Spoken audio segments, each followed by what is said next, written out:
Hello everybody, welcome back.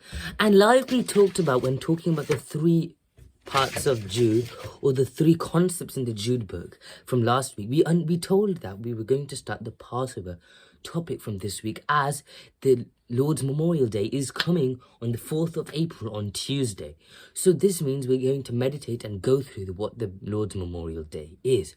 But for us to understand what the Lord's Memorial Day, we have to go through the roots, which is Exodus 12th chapter. But for us to understand the Lord's Memorial Day, we have to understand the Passover and what it does. And the Passover happens during the captivity of Egypt. So we're going to read and understand about the captivity of Egypt and the Passover.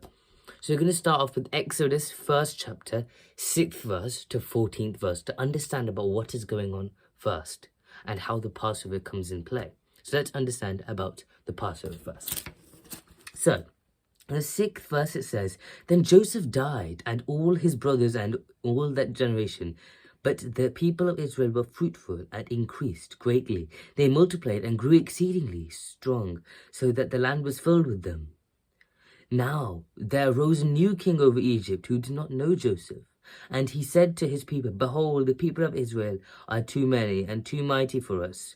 Come, let us deal shrewdly with them, lest they multiply, and if war breaks out, they join our enemies and fight against us and escape from the land. Therefore they set taskmasters over them to afflict them with heavy burdens. They built for Pharaoh's store cities, and Pithom and Ramsey. But the more they oppressed, the more they multiplied, and the more they spread abroad. And the Egyptians were in dread of the people of Israel. So they ruthlessly made them Israel's work as slaves, and made their lives bitter and work with hard service in mortar and bricks and in all kinds of fields. In all their work they ruthlessly made them work as slaves. So we can understand they were in a bad situation.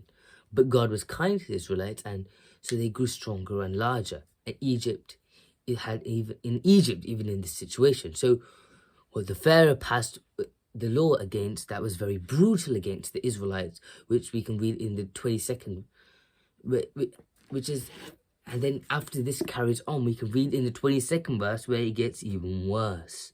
We can see it says, Then the Pharaoh commanded all his people, Every son that is born to the Hebrews you shall cast into the Nile, but you shall let every daughter live. So we can understand this struggle and suffering here by God. He started his action and appointed time, and as he promised Abraham, the forefather of Israel, we can read the verse in Exodus 2nd chapter 23rd verse. It says, During those many days of the king of Egypt died, and the people of Israel groaned because of the slavery and cried out for help. Their cry for the rescue from slavery came up to God. Then we can read the next one where it says, And God, hearing their groaning, and God remembered his covenant with Abraham, with Isaac and Jacob, and God saw the people of Israel, and God knew. So we understand that what the promise that God made with Abraham and the forefather of Israelites, he remembers it in this point. And we can read so God looked concerned on the Israelites and was concerned about them, we can hear. So in the meantime, God is preparing Moses to lead them through from Egypt. And he has to do 40 years in the Median desert as a shepherd, to go through and understand, to be ready to lead the Israelites, basically, because he has a big role.